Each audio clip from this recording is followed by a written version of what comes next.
Every match Abdullah the Butcher wrestled looked less like a performance and more like a crime scene. Blood stained the canvas, scars followed his opponents long after the bell rang, and whispers spread through locker rooms across the world. Wrestlers didn't just dislike him, they feared him. He wasn't the kind of man you hoped to avoid backstage. He was the kind of man you prayed promoters didn't book against you. And yet, fans couldn't look away. To them, Abdullah was chaos personified, a monster who blurred the line between reality and performance. But behind the curtain, the fear was real. In Japan, Puerto Rico, and the United States, Abdullah built a reputation that carried a different kind of weight. This wasn't the scripted anger of storylines or the theatrics of rivalries. It was venom, real, unfiltered hatred from men who worked the same rings but swore they'd never trust him inside of them. He wasn't just reckless, he was merciless. To some, his legacy was brutality. To others, it was betrayal. And that mix of fascination and fear gave birth to a backstage legend more terrifying than anything fans ever saw in the spotlight. The first spark of true hatred came in the early 1980s when Eddie Mansfield committed what many in the wrestling business saw as the ultimate sin. On national television, Mansfield exposed wrestling's secrets, revealing holds, breaking down matches, and tearing apart the mystique that men like Abdullah thrived on. To most wrestlers, it was a betrayal, but to Abdullah, it was personal. Mansfield hadn't just pulled the curtain back, he had burned it to ash. And for a man who lived off the illusion of being a fork-wielding madman, that betrayal cut deeper than any blade. To Abdullah, Mansfield was more than a whistleblower. He was Judas with a microphone, a man who spat on the sacrifices of wrestlers who had bled for decades to protect the business. Wrestlers like Abdullah built their careers on fear and mystery. Mansfield turned it into a cheap trick on television. Abdullah's fury wasn't the kind you left in the locker room. It followed Mansfield everywhere, in glares that could slice steel and in stories whispered across the industry. To him, Mansfield's fight for fair contracts was nothing more than selfish showboating at the expense of wrestling's soul. But Mansfield wasn't the only enemy Abdullah made. Tony Atlas, a man built like a comic book hero, had his own reasons for despising him. Atlas didn't just dislike Abdullah, he despised him. He accused Abdullah of being filthy, of wrestling in unwashed gear, and of using the same blood-soaked fork night after night. To Atlas, Abdullah wasn't hardcore. He was dangerous in ways that went beyond entertainment. He openly accused him of spreading hepatitis through reckless blading, of turning wrestling into a sideshow where infection was part of the attraction. For Atlas, Abdullah wasn't just unsafe, he was an embarrassment. Atlas went public with his hatred. In interviews, he didn't sugarcoat the disgust. He painted Abdullah as a man who cared nothing about the health of his opponents, a man who turned matches into medical risks. Atlas wasn't bitter because Abdullah stole his spotlight. He was bitter because Abdullah stole wrestling's dignity. When Atlas spoke, he didn't do it with careful words or polite caution. He buried Abdullah with blunt honesty, calling him reckless, nasty, and unsafe. To Tony Atlas, Abdullah the Butcher wasn't a monster for the fans. He was a nightmare for his co-workers. And then came the younger generation, rookies who thought they could survive a match with Abdullah. Men like Rude Boy learned the hard way that stepping into the ring with him wasn't just about playing tough. It was about surviving a man who had no patience for mistakes. JCW insiders whispered that Abdullah didn't just wrestle rookies, he punished them. Rude Boy walked into the ring expecting a hardcore spectacle. He walked out bruised, bloodied, and humiliated. For Abdullah, that was the price of disrespect. For rookies, it was a lesson burned into skin. The warning spread through locker rooms like wildfire. Disrespect Abdullah, and he wouldn't just remember, he would make you regret it. Rude Boy's swollen lip wasn't an accident, it was a message. Behind the curtain, even veterans gave Abdullah space. His glare alone was enough to silence rookies, and his unpredictability turned every rehearsal into a test of survival. Rude Boy's story became a cautionary tale, an initiation into the unspoken rule that with Abdullah, mistakes weren't forgiven, they were punished. But perhaps the most shocking stories came not from rookies or outspoken veterans, but from legends themselves. Superstar Billy Graham, a man whose charisma redefined wrestling, refused to trust Abdullah. To Graham, wrestling was psychology, rhythm, and flow. To Abdullah, it was chaos. Their paths crossed in the late 1970s, and sparks turned to fire almost instantly. Graham accused Abdullah of disregarding agreed spots, of turning matches into demolition sites. Their locker room confrontations became so heated that promoters avoided booking them together, fearing an explosion that would go beyond the ring. And yet, for all the tension, promoters still booked Abdullah, because no matter how many wrestlers hated him, fans loved him. They paid to see the madness, to see the blood, to see the chaos. And that contradiction, fear in the locker room, fascination in the arena, was the essence of Abdullah's legend. He wasn't just a man. He was a shadow, stalking both careers and reputations, leaving behind scars that never healed. But the worst was yet to come. Because one day, Abdullah's chaos didn't just scar a man, it changed his life forever. The whispers about Abdullah the Butcher had always been there, the fork, the scars, the infections. But for years, they were just that, whispers. Backstage complaints, interviews with bitter veterans, rumors told in hushed tones. Until one day, the whispers became headlines. Until one wrestler, Devon Nicholson, stepped forward with a story that wasn't just about scars. It was about betrayal written into his bloodstream. And for the first time, the monster that fans paid to see on TV was accused of crossing a line that could never be blurred as entertainment again. Nicholson wasn't just another rookie trying to make his name. He was intense, disciplined, and focused, a man who studied the timing of matches and respected the structure of wrestling psychology. To him, wrestling wasn't chaos, it was art. So when he found himself booked against Abdullah, the unease began before the first bell even rang. Wrestlers warned him, promoters smirked knowingly, and backstage chatter painted Abdullah as a storm you couldn't control. Nicholson walked into that ring with hesitation, but he never expected that one night with Abdullah would change his life forever. The match itself was brutal, even by hardcore standards. Abdullah was infamous for improvisation, for going off-script, for turning planned spots into unpredictable carnage. Nicholson tried to control the rhythm, but control was something Abdullah never allowed. Fork shots came unannounced, stiff strikes landed harder than agreed, and the blade that split skin didn't just draw blood, it opened a nightmare.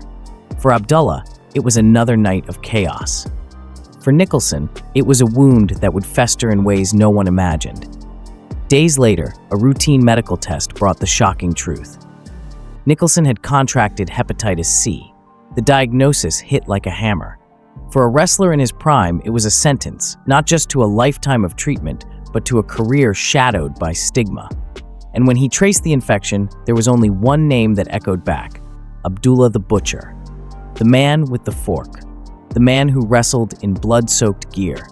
The man accused for years of unsanitary practices that blurred the line between character and carelessness. This wasn't just a wrestling injury. This was life-altering. And suddenly, all the old whispers took on new weight. The locker room shifted overnight. What was once rumor became a chilling possibility. Wrestlers who once laughed off Abdullah's filth began to see him in a darker light. To many, Nicholson's infection confirmed what they feared, that stepping into the ring with Abdullah wasn't just risky for scars, it was risky for survival. Nicholson himself confronted Abdullah in a quiet but chilling exchange. "I trusted you in the ring," he said, his voice low, "and now my liver doesn't." The words carried more impact than any promo, and they spread through the industry like wildfire. Promoters panicked. Was Abdullah truly responsible? Could bloodshed in the ring turn into a lawsuit in real life? For Nicholson, it wasn't a question. He sued Abdullah, accusing him of negligence, of recklessness, of turning a scripted sport into a real-life horror story. The legal battle wasn't just about one man's health, it was about wrestling's soul. Because if Nicholson was right, then everything critics had said about hardcore wrestling being dangerous, sideshow chaos, suddenly became true in the worst possible way. And the industry could no longer hide behind the excuse of just entertainment.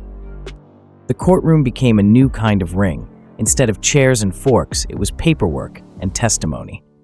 Nicholson stood as the wounded warrior, his career forever changed. Abdullah stood as the accused, the living embodiment of wrestling's darkest side. The tension spilled beyond the case itself. Fans debated online. Some defended Abdullah, saying Nicholson knew the risks of hardcore wrestling. Others called Abdullah reckless, a man who had destroyed lives for the sake of spectacle. For once, the blood wasn't fake, the heat wasn't kayfabe, and the hate wasn't part of a storyline. It was real. The lawsuit nearly bankrupted Abdullah. Years of brutality, once profitable, now came back to haunt him. For decades, he had been the monster promoters booked for cheap heat, for violent crowds, for gore-soaked headlines. But now, the price of that image had come due. And in the eyes of many, Abdullah had finally been unmasked, not as a character, but as a man whose recklessness had gone too far. The myth of the Butcher had been stained with a truth darker than any gimmick. The monster was real, and the scars he left weren't just for show. Yet even in the chaos of courtrooms and hospital tests, Abdullah showed no remorse. He shrugged, just as he always had when asked about the accusations. To him, it was just another fight. To Nicholson, it was betrayal. To fans, it was confusion. Could the same man who thrilled arenas for decades also be the villain of one of wrestling's darkest scandals? And if so, where did the character end and the real man begin?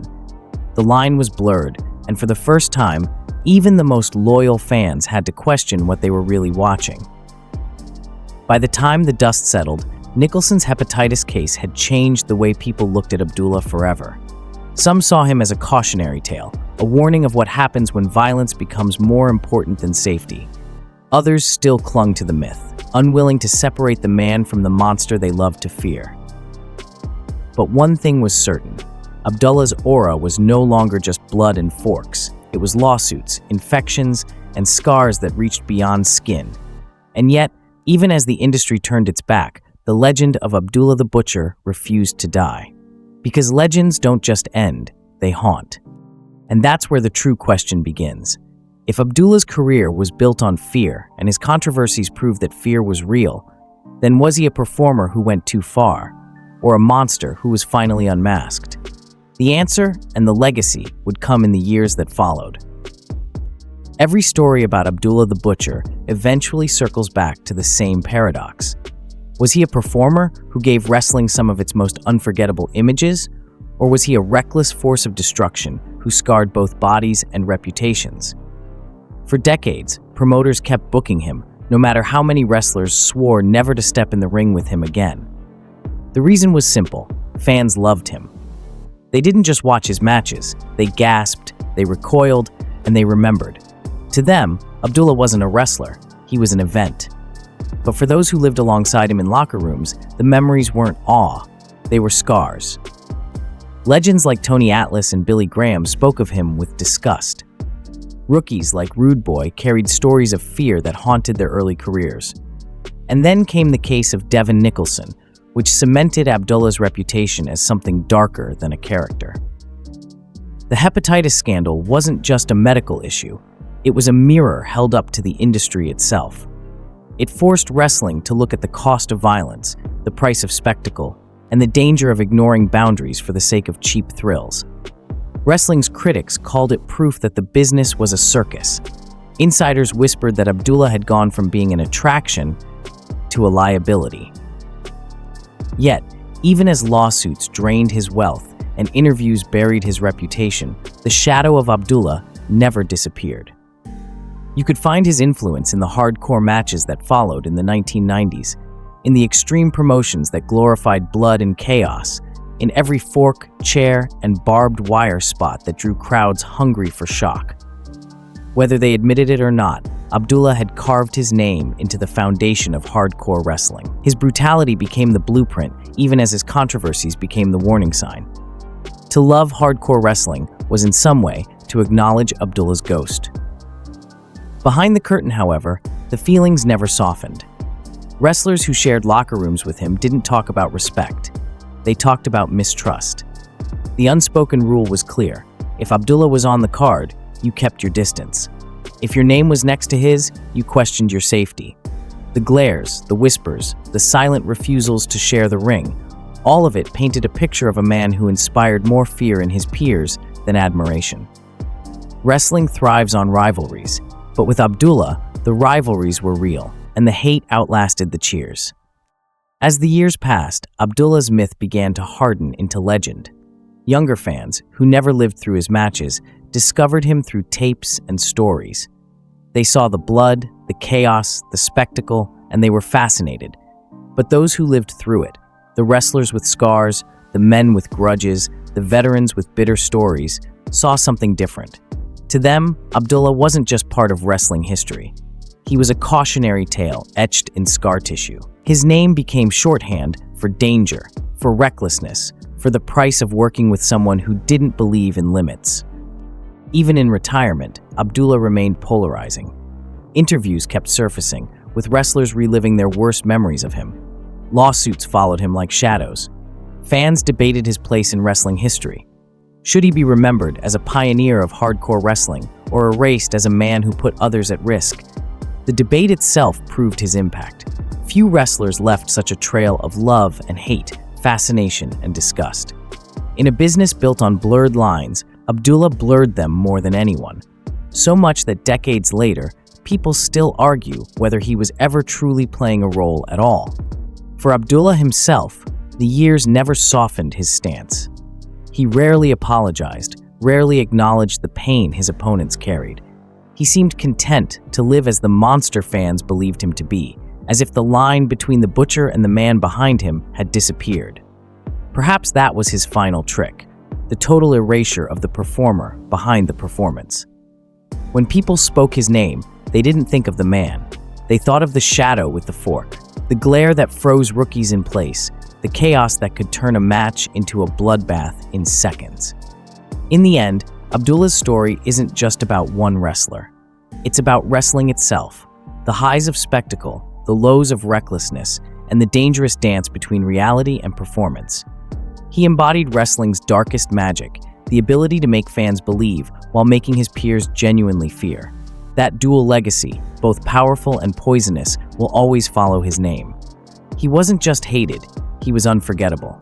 And in the world of wrestling, sometimes that's the only immortality that matters. The scars Abdullah left will never fade. Not from the men he wrestled, not from the fans who cheered, and not from the business that booked him.